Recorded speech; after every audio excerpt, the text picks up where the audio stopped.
La pluie s'abattait sur Paris comme une sentence divine, transformant les rues en un labyrinthe d'ombres liquides.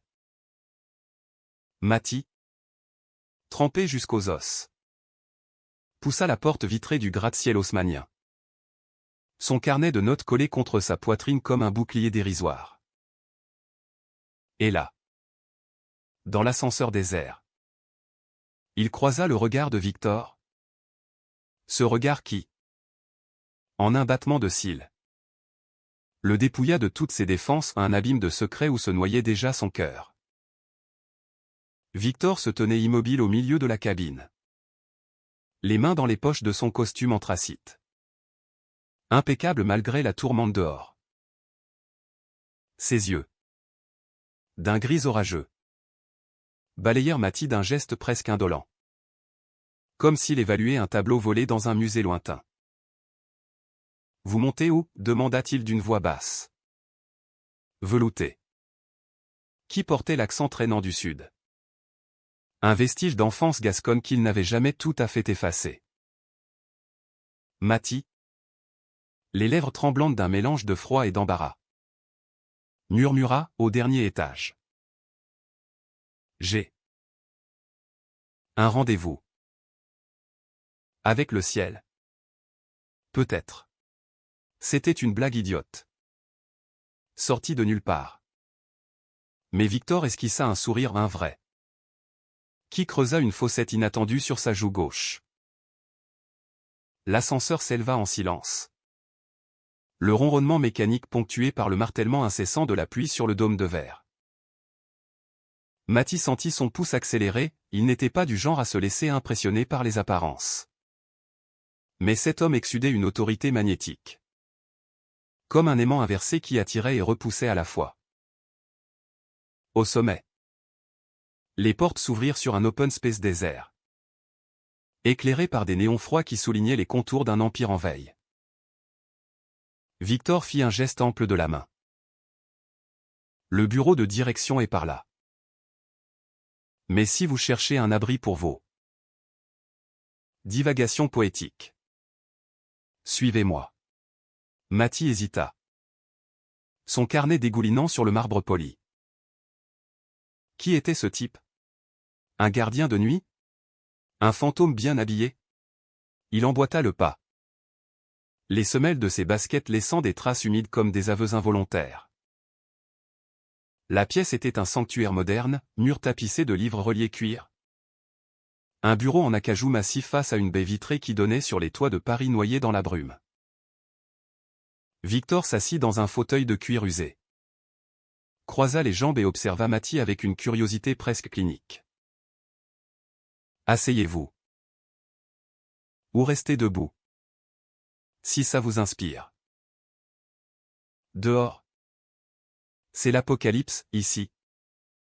C'est le calme avant la tempête. Mathie obéit. Perchoir sur le bord d'une chaise, son carnet ouvert comme une offrande. Il était venu ici par hasard, fuyant un atelier d'écriture raté dans un café bondé du Marais, cherchant un coin pour noircir des pages sur l'amour perdu ou ironie du sort. Lui qui n'en avait jamais connu que les échos. « Vous écrivez quoi » demanda Victor, penchant la tête. Sa voix avait cette intonation française, roulante et précise, qui transformait une question anodine en interrogation existentielle. Mathie rougit, les mots se bousculant sur sa langue. Des histoires. Des fragments. Sur des hommes qui se cherchent dans la nuit. Victor rit doucement. Un son grave qui vibra dans la pièce comme un violoncelle solitaire. Des hommes comme nous? Alors? Perchés au bord du vide, à attendre que la pluie nous lave de nos péchés. La conversation s'emballa comme un feu de paille. Mathie parla de son enfance à Lyon, d'un père absent et d'une mère qui lisait Baudelaire à voix haute pour masquer les silences. Victor, plus parcimonieux, l'achat des bribes, une enfance dans les vignes bordelaises. Un frère aîné mort trop jeune. Une ascension fulgurante dans le monde de la finance qu'il avait laissé avec un empire de verre et un cœur en miettes. Je dirige Blackwood Finance, expliqua-t-il en désignant d'un geste vague les écrans noirs sur le bureau. Mais ce soir, je ne suis que Victor. Et vous? Matty.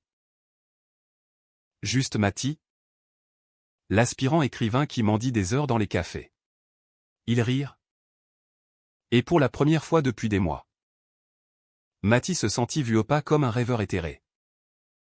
Mais comme un homme avec des failles et des flammes. La pluie redoubla. Un rideau argenté qui isolait le monde extérieur. Victor se leva. Versa 2 verres de cognac d'une carafe en cristal. À la tempête? Dit-il en trinquant. Qu'elle emporte ce qui nous retient. Les heures filèrent en un tourbillon de confidences. Matty griffonna furieusement dans son carnet. Les mots coulant comme la pluie, des phrases sur des regards qui percent l'âme. Sur des mains qui effleurent sans oser saisir. Victor, adossé à la fenêtre, fumait une cigarette électronique avec une nonchalance aristocratique. Ses yeux suivant les lignes que traçait la plume de Matty. Lisez-moi ça, ordonna-t-il soudain. Et Matty obéit. La voix chevrotante. Les mots prirent vie dans l'air chargé d'électricité statique. Peignant un tableau d'amour interdit sous les lumières de la ville. À minuit. La pluie s'apaisa en un murmure. Mais aucun des deux ne bougea. Victor s'approcha. Son ombre s'allongeant sur le sol comme une promesse. Restez, murmura-t-il. Écrivez. Ici. Avec moi. Matty leva les yeux. Et dans ce regard, il vit l'étincelle où ce mélange de vulnérabilité et de désir qui fait basculer un inconnu en évidence. Leurs doigts se frôlèrent sur le bord du bureau. Un contact fugace qui envoya une décharge le long de l'échine de Matty. Était-ce le début d'une histoire? Ou la fin d'une solitude? Le lendemain, Matty revint. Pas sous la pluie, mais sous un soleil timide qui peignait Paris en doré. Victor l'attendait. La porte entr'ouverte comme une invitation muette. Ils parlèrent de tout et de rien, de Proust et de ses madeleines amères. De films de Truffaut où l'amour se noue en un plan séquence. Matty installa son laptop sur le bureau. Et Victor, prétextant une réunion annulée, resta. Leurs échanges devinrent rituels, café noir le matin. Promenade vespérale le long de la Seine quand le travail le permettait. Victor, avec sa prestance de loup solitaire, se révélait sous un jour inattendu un homme qui collectionnait des vinyles de jazz des années 50. Qui pleurait en secret devant les couchers de soleil sur la tour Eiffel. Mais sous cette idylle naissante, des ombres planaient. Victor mentionnait rarement son passé amoureux. Se contentant d'énigmes, l'amour. C'est comme la bourse, ça monte vite. Et ça s'effondre sans prévenir. Matty, avec sa fougue de 25 ans, balayait ses mises en garde d'un rire. Il écrivait maintenant pour eux, des nouvelles où des amants se retrouvent dans des greniers parisiens. Leurs corps entrelacés sous des combles craquants. Victor lisait. Commentait. Et parfois, dans la pénombre du bureau, leurs épaules se touchaient, prolongeant le silence en une caresse invisible. Un soir d'octobre, alors que les feuilles rougissaient les boulevards, Victor invita Matty à dîner.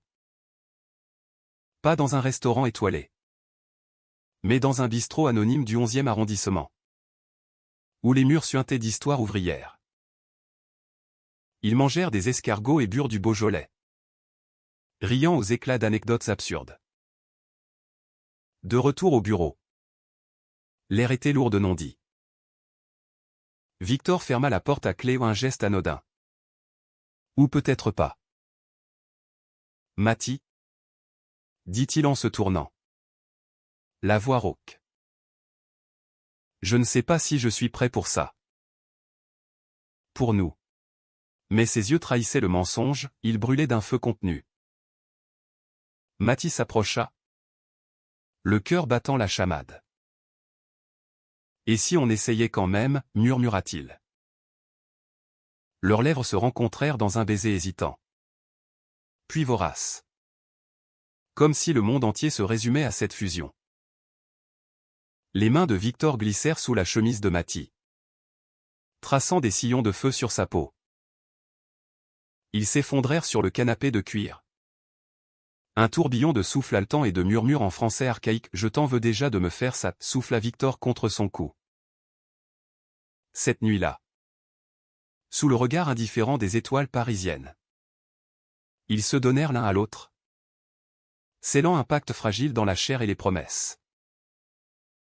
Pourtant, dès l'aube, les fissures apparurent. Victor se leva le premier.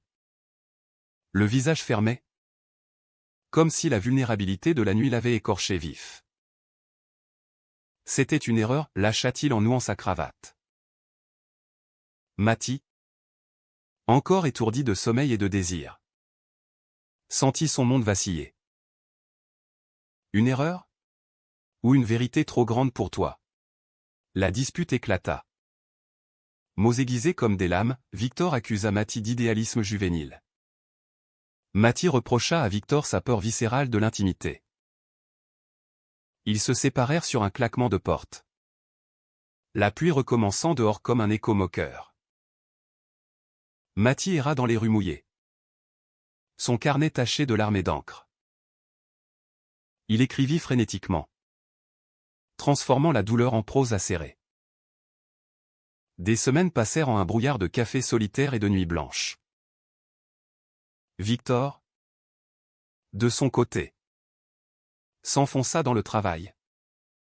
Ses mailles froids et professionnels comme des remparts. Mais le désir persistait. Un fil invisible qui les reliait malgré la distance. Un jour, un colis arriva chez Mathie, un premier édition de À la recherche du temps perdu. Avec une note manuscrite, lie entre les lignes. V. Le cœur serré. Mathie relut leurs moments volés. Et comprit que l'amour, en France comme ailleurs, n'était pas une ligne droite, mais un fleuve aux méandres imprévisibles. Il répondit par un chapitre inédit. Envoyé par coursier, une histoire où deux âmes brisées se recollaient sous la pluie. Victor lut. Et pour la première fois depuis des lustres. Pleura. Il appela Mathie ce soir-là. La voix brisée, reviens. Écris avec moi. Pour de bon. Ils se retrouvèrent dans le bureau. Sous un ciel clair pour une fois. Pas de mots superflus, juste un baiser qui effaçait les doutes. Et une nuit où leurs corps parlèrent le langage universel de la rédemption. Mais le destin, capricieux comme une muse jalouse, réservait d'autres épreuves.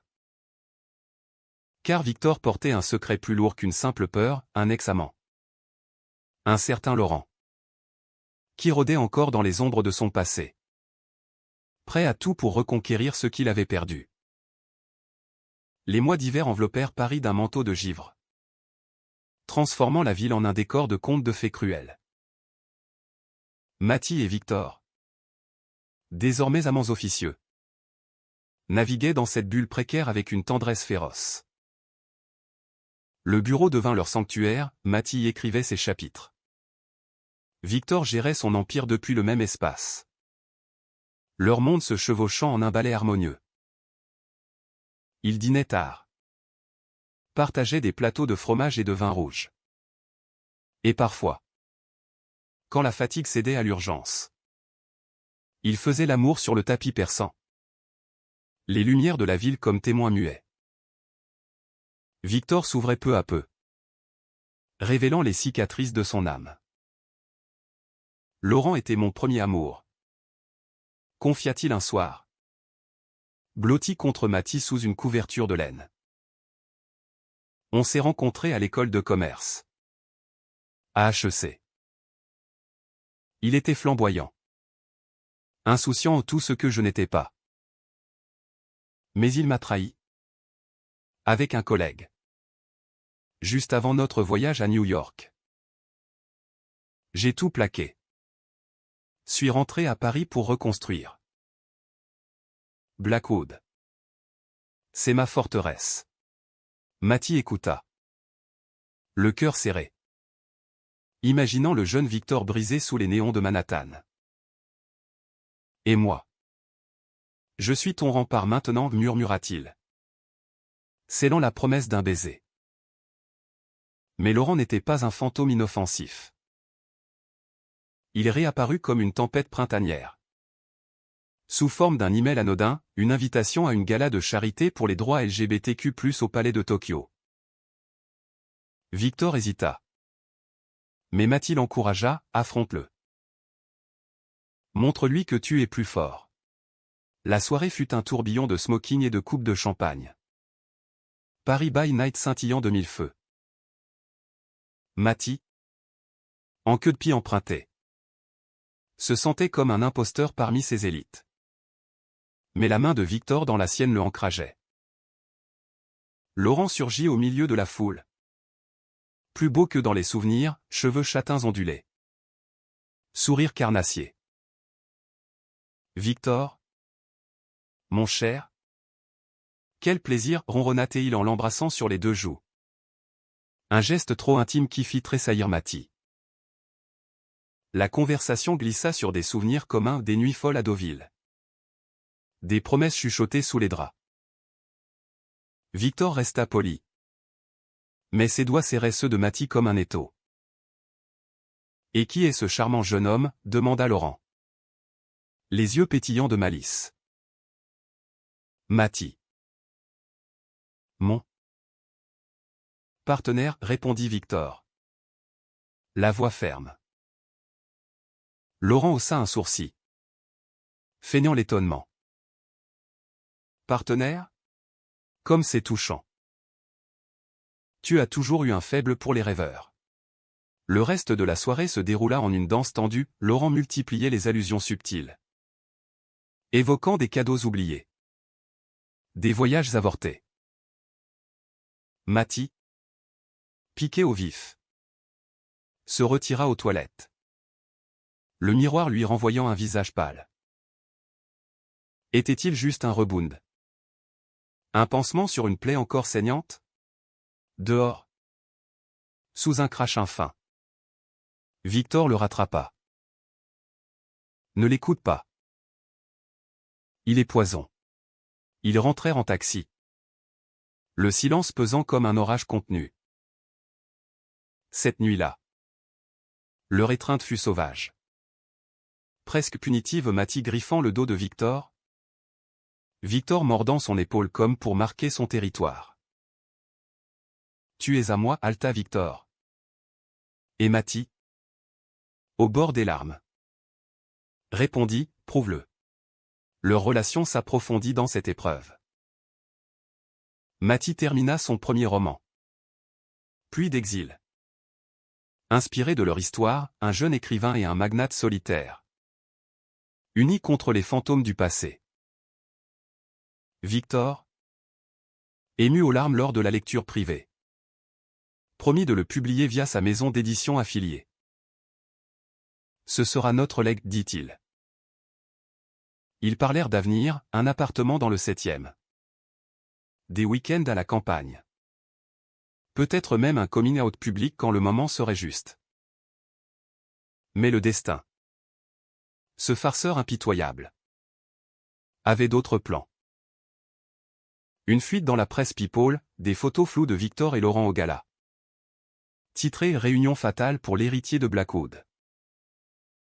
Les ragots enflèrent adultère supposé.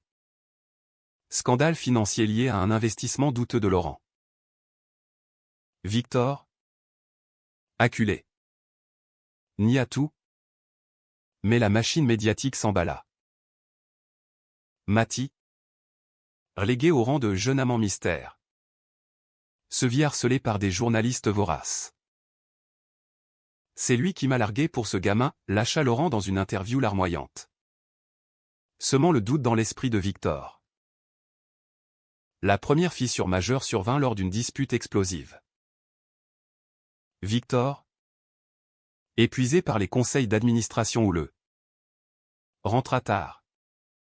Une bouteille de scotch à la main. Laurent dit que tu profites de moi. Que ton livre est un piège pour la gloire. Mathie, blessé, riposta, et toi? Tu le crois? Après tout ce qu'on a partagé? Les mots volèrent comme des éclats de verre, accusations de manipulation, de jalousie mal placée.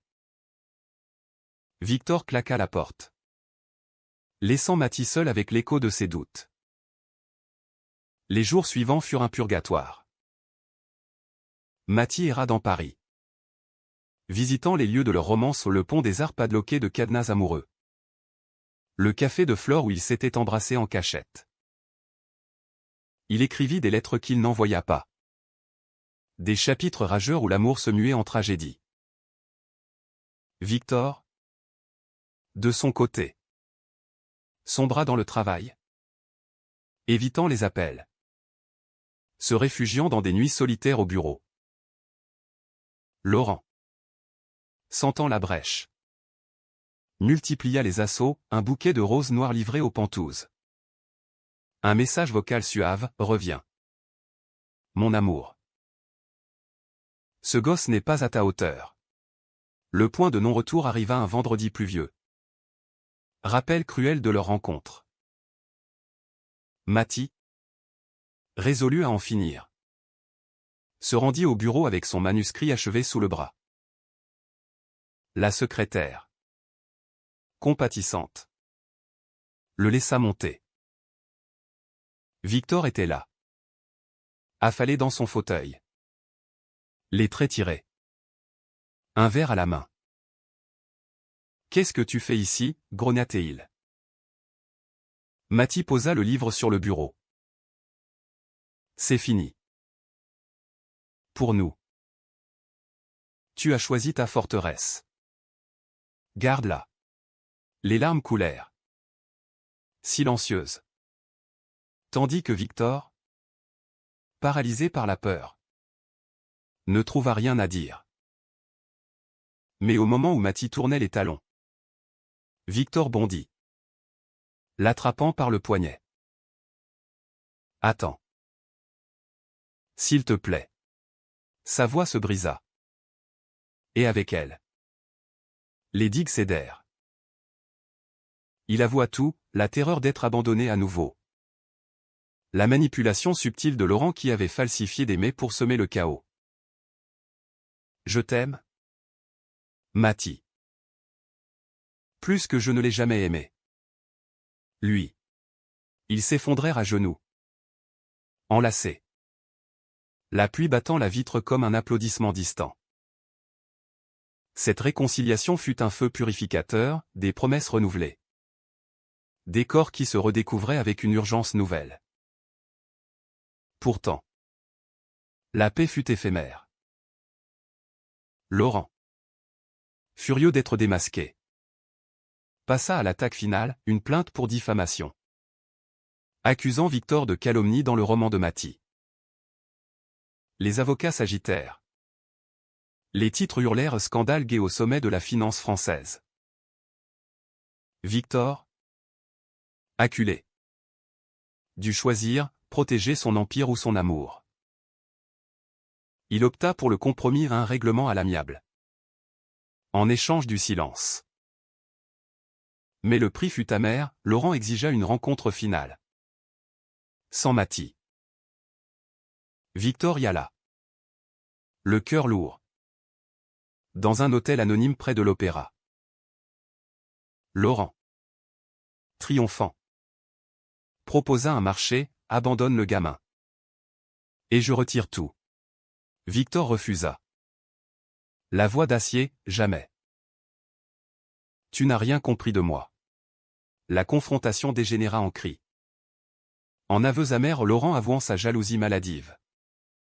Victor pardonnant enfin pour se libérer. Il rentra vers Mathie, les épaules allégées. Prêts à affronter l'orage ensemble. Le printemps éclata à Paris en une explosion de lilas et de certitudes fragiles.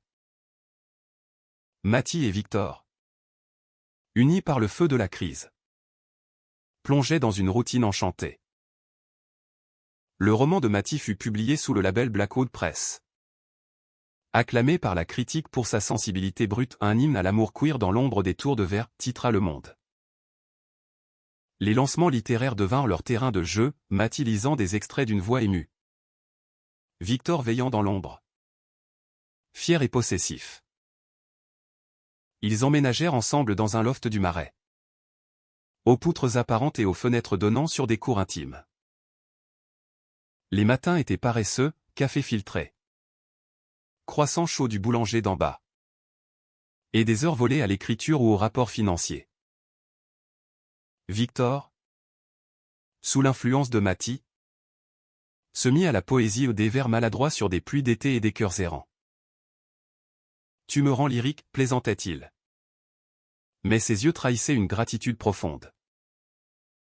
Pourtant, les ombres de Laurent persistaient.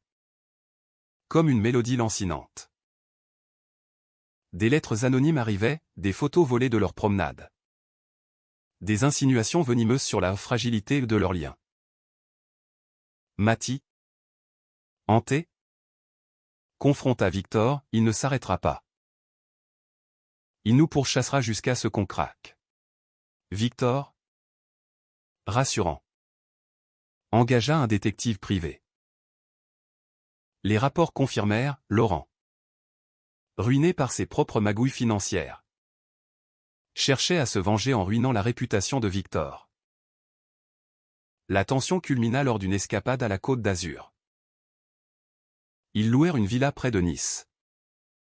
Bercée par la Méditerranée turquoise.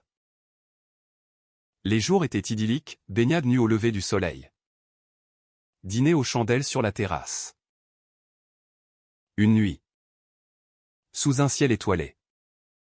Victor mit un genou à terre non pour une bague. Mais pour une déclaration, épouse-moi. Mathie. Pas légalement. Pas encore. Mais dans nos cœurs. Soyons indestructibles. Mathie, les larmes aux yeux, accepta. Et ils scellèrent leurs vœux d'un amour lent. Presque rituel. Les vagues comme cœur approbateur. De retour à Paris. L'euphorie fut brisée net. Un appel paniqué de l'assistante de Victor, un piratage massif chez Blackwood. Des fonds détournés, la signature digitale pointait vers Mathie. C'est impossible, hurla Victor au téléphone. Mais le doute s'insinua comme un poison. Mathie, arrêté pour interrogatoire, passa une nuit en garde à vue. Le cœur en lambeaux. C'est Laurent, murmura-t-il au policier. Mais les preuves étaient accablantes, des logs falsifiés. Des transferts tracés à son nom. Victor, déchiré, vint le chercher à l'aube, le visage ravagé. Je sais que ce n'est pas toi. Mais... Comment? Dans la voiture. Les accusations jaillirent, Mathie reprocha à Victor sa paranoïa latente. Victor avoua sa terreur de revivre la trahison de Laurent. Tu me vois comme lui. N'est-ce pas? Un traître potentiel, s'écria Mathie, claquant la portière. Ils se séparèrent à nouveau. Le loft devenant un mausolée de souvenirs, livre à moitié lu. Chemise abandonnée. Mathie, seul, sombra dans une spirale créative destructrice. Il écrivit jour et nuit, transformant la douleur en un second roman, traîtrise pluvieuse. Une fresque où l'amour se heurte à la calomnie. Où les amants doivent renaître des cendres. Les éditeurs se l'arrachèrent. Mais le succès était amer. Il évitait les lieux hantés par Victor, le bureau, la scène, même les marchés aux puces où il chassait des vinyles rares. Victor, quant à lui, mena une enquête impitoyable. Avec l'aide d'experts en cybersécurité, il démasqua le hacker, un complice de Laurent. Un geek désabusé payé pour frame Matty. La confrontation finale eut lieu dans un entrepôt désaffecté de la banlieue. Sous une pluie battante écho-ironique de leur genèse. Laurent. Acculé. Ricana, tu crois que c'est fini? Je t'ai eu une fois. Je t'aurai toujours. Mais Victor? Froid comme l'acier. Activa l'enregistrement, aveu complet. Preuves irréfutables. La police intervint. Menottes cliquetantes. Emportant Laurent vers un destin judiciaire. Victor courut alors vers Matty. Trempé. Désespéré. Il tambourina à la porte du loft à 3 heures du matin. Ouvre-moi. J'ai tout. Matty. Les yeux gonflés de veille. Le fit entrer. Les explications coulèrent, les logs falsifiés. L'arrestation de Laurent. La confession. Je n'ai jamais douté. Pas vraiment, mentit Victor. Mais Matty vit la fêlure. Si. Tu as douté. Et ça m'a tué. Ils parlèrent jusqu'au lever du jour. Déballant les peurs. Les insécurités. Victor avoua son enfance marquée par un père homophobe. Des amours clandestines qui l'avaient rendu méfiant. Matty confessa sa crainte d'être le second choix. Cette nuit de vérité les recomposa. Ils firent l'amour à l'aube. Doucement. Comme pour recoudre les déchirures. On recommence? Pas à zéro. Mais plus fort, murmura Victor. Matty acquiesça. Et ensemble. Ils affrontèrent les retombées, procès médiatisés. Articles élogieux sur leur résilience. Le scandale? Au lieu de les briser. Les propulsa, Victor lança une fondation pour les victimes de cyberharcèlement queer. Matty devint porte-parole pour la visibilité gay en littérature. Pourtant, la cicatrice persistait. Lors d'une soirée littéraire, un journaliste maladroit demanda « Votre couple a-t-il survécu à la trahison ?» Matty, micro en main, répondit avec un sourire triste « L'amour n'est pas une ligne droite. Mais un poème en vers libre plein de rimes brisées. Mais indélébile. » Victor, dans la salle, applaudit le premier. Les yeux humides. L'été arriva. Chaud et libérateur. Ils s'enfuirent à Bordeaux. Chez la famille de Victor une première. Courageuse. Les vignes s'étendaient à perte de vue. Et sous les chênes centenaires. Victor présenta Matty comme l'homme de ma vie. La mère? Une veuve au regard doux. Les embrassa sans un mot. Mais son repas à magret de canard et armagnac valait toutes les bénédictions. Le frère cadet de Victor. Un barman exubérant. Taquina, enfin. Un qui te tient tête. Ces jours idylliques pansèrent les plaies. Matty écrivit des nouvelles sur la famille recomposée. Victor apprit à déléguer.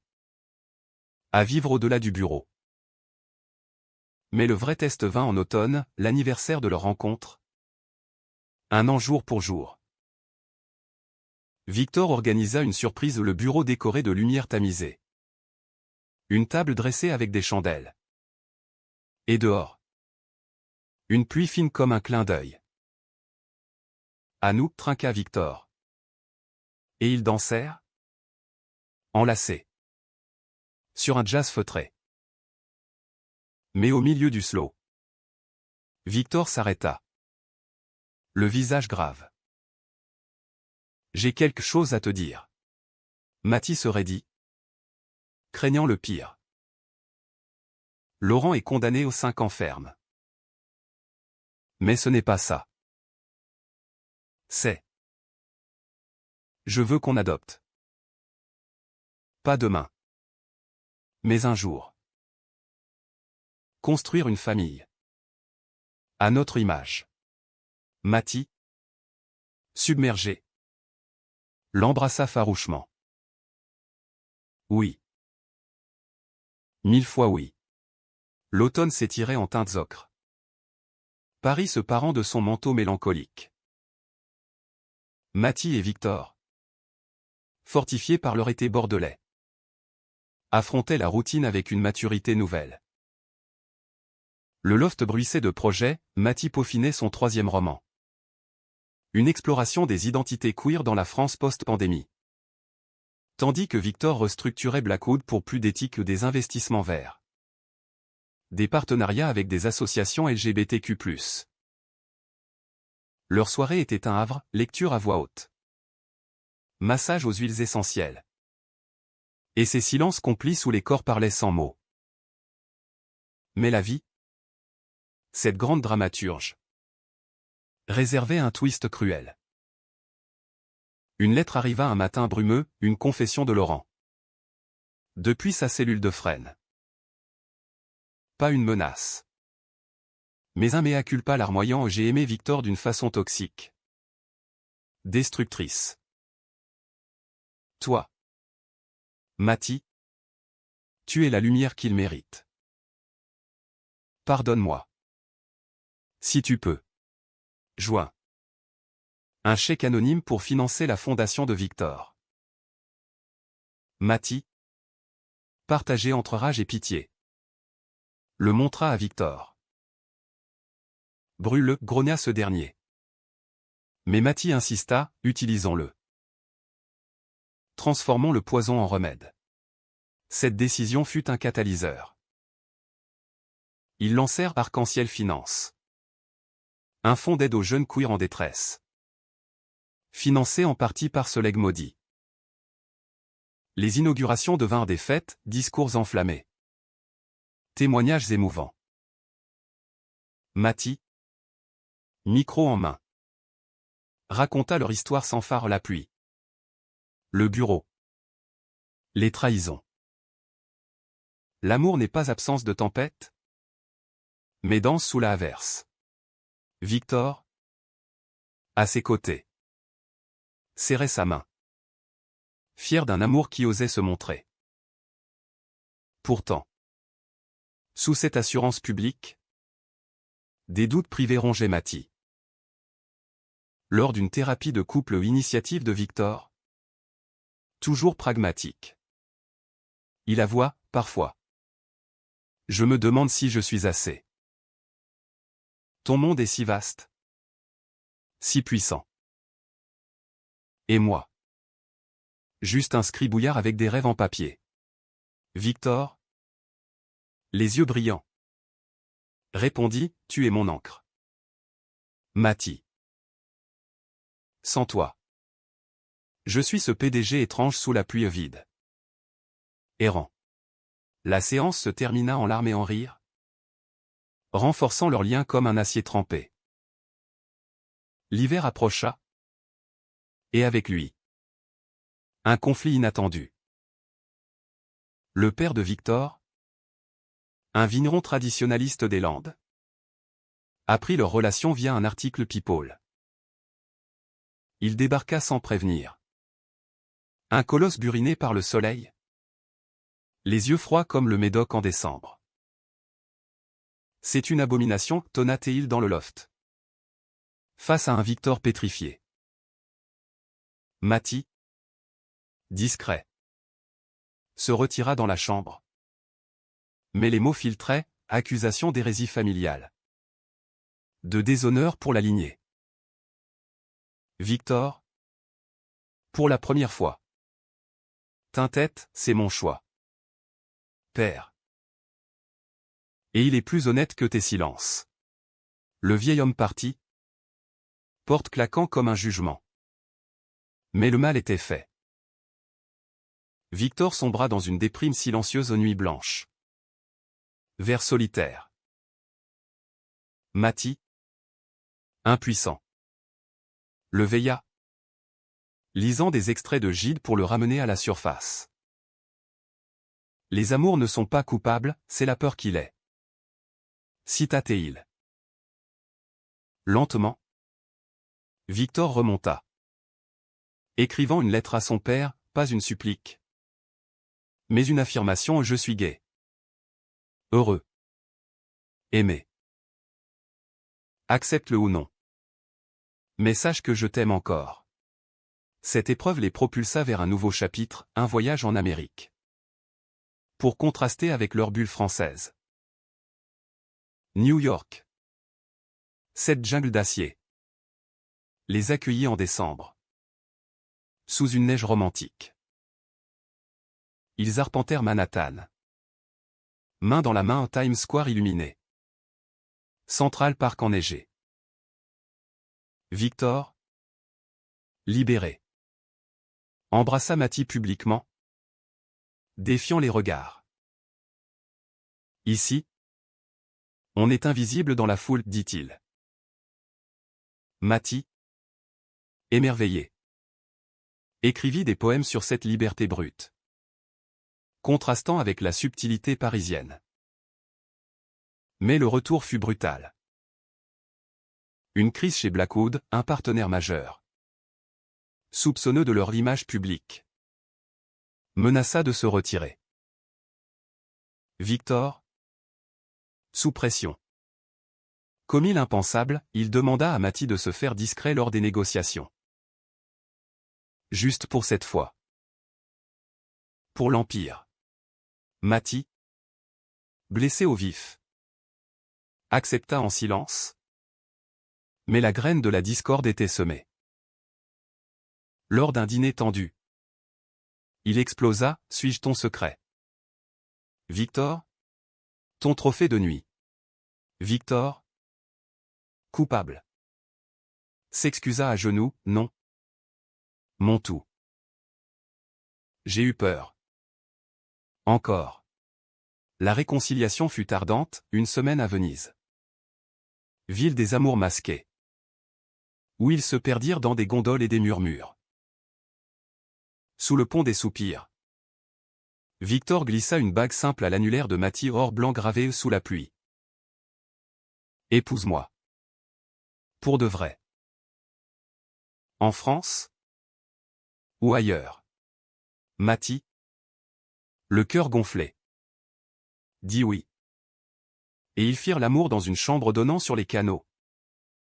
L'eau clapoteuse comme un serment. De retour, ils planifièrent une cérémonie intime à la mairie du 4e. Entourés d'amis et de la mère de Victor. Mais le destin, encore une fois, intervint. Une maladie foudroyante frappa la mère, un cancer fulgurant. Diagnostiqué trop tard. Victor, dévasté, veilla à son chevet à Bordeaux. Mathie, solidaire, annula tout, devenant l'infirmier discret.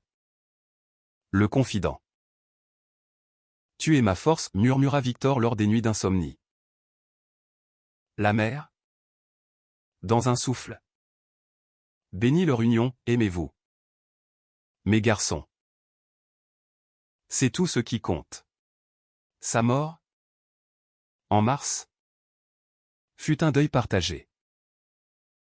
L'enterrement, sous une pluie fine, rappela leur origine. Victor, hébété, trouva refuge dans les bras de Mathie. Sans elle, je serais perdu. Ensemble, ils honorèrent sa mémoire, une fondation pour la recherche contre le cancer. Nommée Lumière de Élise. Ce chagrin les unit plus que jamais, transformant la perte en legs. L'été revint. Et avec lui, la préparation du mariage. Paris bourdonnait, invitation calligraphiée. Costume sur mesure. Mathie, nerveux, écrivit ses vœux en prose poétique. Victor, pragmatique, opta pour la simplicité. Mais une ombre plana, une rumeur sur un ancien rival de Victor. Un investisseur homophobe, menaçant de boycotter Blackwood si le mariage faisait les gros titres. Victor, las des compromis, ignora que vienne la tempête. Cette fois, on danse dedans. La veille, une dispute finale éclata, Mathie craignant que Victor regrette. Victor accusant Mathie de douter. Après tout, tu penses toujours que je te cache, hurla Victor. Mathie, larmes aux yeux, répondit, non. J'ai peur de te perdre. Comme tout le monde. Ils se réconcilièrent dans un baiser salé de pleurs, jurant fidélité éternelle. Le jour du mariage. Paris se réveilla sous un ciel laiteux. Une brume légère comme un voile nuptial. La mairie du 4e. Nichée entre boutiques chic et cours cachés. Bruissait d'une intimité joyeuse. Amis artistes. Famille élargie. Même le frère de Victor, une quarantaine d'âmes triées sur le volet. Mathie, en costume lin bleu pâle, ajusta sa cravate d'une main tremblante. Le cœur un tambour de guerre. Victor, impeccable en gris perle, l'attendait sous l'arche fleurie. Les yeux plus vulnérables que jamais. La cérémonie fut brève. Émouvante, vœux murmurés. Anneaux échangés sous les flashs discrets. Je te promets les pluies et les soleils. Les mots et les silences, dit Mathie. La voix chevrotante. Victor, la gorge nouée, répondit, et moi. Ton refuge. Ton feu. Ton éternel. Un baiser scella l'alliance. Applaudi par une foule en liesse. Dehors. Un banquet dans un jardin secret, huîtres fraîches. Champagne millésimé. Toast à l'amour indompté. La lune de miel les emporta à Santorin. Falaises blanches plongeant dans léger. Ils marchèrent main dans la main. Nus sur des plages désertes. Riant des vagues qui léchaient leurs pieds. Victor, libéré, parla de rêves enfouis, écrire un mémoire sur son parcours queer en finance. Mathie, inspiré, esquissa un roman collaboratif, leur voix entrelacée en un duo narratif. Les nuits étaient un festin sensuel, corps enlacés sous des draps de lin. Murmures en français et en anglais. Un idiome d'amour hybride. De retour, la vie reprit en crescendo. Traîtrise pluvieuse devint un best-seller. Traduit en 10 langues, Victor, promu icône du business inclusif, donna des conférences sur la résilience queer. Ils adoptèrent un chien errant. Un bâtard joyeux nommé Pluie, qui apporta du chaos. Bienvenue au loft.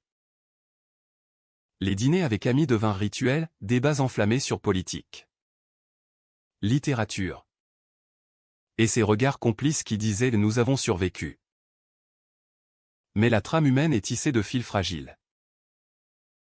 Un an après le mariage, Victor fut diagnostiqué d'une hypertension sévère, séquelle du stress accumulé. Les médecins ordonnèrent du repos. Mathie, devenu pilier, annula une tournée promotionnelle pour veiller. On ralentit, décida-t-il. Ils vendirent le loft pour une maison en Normandie. Près de la mer, mur de pierre. Jardin potager. Un bureau partagé face aux dunes. Paris devint week-end. Le bureau un souvenir distant. Là, dans ce havre normand, l'amour mûrit en sagesse. Mathie acheva écrit sous la pluie. Un recueil épistolaire inspiré de leurs lettres, Victor lança un podcast sur l'entrepreneuriat queer. Sa voix grave captivant des milliers. Puis, le chien devint leur enfant espiègle. Courant sur les plages où ils se promenaient, main dans la main, discutant d'adoption future un garçon ou une fille, élevé dans la liberté. Un soir d'hiver, sous une tempête hurlante, Victor s'effondra à un infarctus mineur, le cœur protestant contre les ans de bataille. Mathie, paniqué, appela les secours, l'hôpital de Caen devint un limbo de néon froid. Victor survécut. Opéré d'urgence. Et dans la chambre stérile. Entouré de machines bipantes. Il serra la main de Mathie, pas maintenant. Pas sans toi. Les larmes coulèrent. Et Mathie, la voix brisée, répondit, jamais sans moi. On a trop écrit pour s'arrêter. La convalescence fut un renaissance. Victor apprit la méditation. Le yoga côtier, Mathie composa des poèmes thérapeutiques. Lus à voix haute lors des levers de soleil. Leur amour, jadis tourmenté, s'apaisa en une tendresse profonde des caresses lentes. Des silences riches. Ils fondèrent une école d'écriture queer en Normandie, accueillant de jeunes talents fuyant les villes hostiles. Pour qu'ils trouvent leur pluie. Leur bureau, dit Victor lors de l'inauguration. Des années filèrent. Douce amère. À 50 ans. Victor, grisonnant mais toujours magnétique, publia ses mémoires, De la pluie à l'arc-en-ciel. Un best-seller qui inspira des générations. Mathie, plume infatigable, remporta le prix Goncourt pour un roman sur le deuil et la résilience. Ils adoptèrent enfin un garçon de 7 ans. Timothée, orphelin d'un drame familial. Aux yeux curieux et au rire contagieux. La maison s'emplit de cris joyeux. De devoirs et de câlins volés. Le soir de leurs 20 ans de mariage une éternité en décennies. Ils retournèrent au bureau originel. Désormais un musée littéraire sous leur égide. Paris. Sous une averse printanière. Les accueillit comme une vieille amante. Assis à la baie vitrée. Puis endormis à leurs pieds. Ils levèrent un verre de cognac. À nous, murmura Victor. À toutes les tempêtes qu'on a dansées. Mathie, les yeux dans les siens, répondit, et à celles qui viennent. Ensemble. La pluie cessa. Un arc-en-ciel perçant les nuages signe. Peut-être que l'amour, dans sa kermesse dramatique, triomphe toujours. Non en absolution parfaite, mais en humanité forgée, imparfaite, passionnée, éternelle. Mathie posa sa tête sur l'épaule de Victor, et dans ce geste simple, toute leur odyssée se résuma aux deux âmes perdues sous la pluie, trouvées dans l'écriture d'un cœur partagé.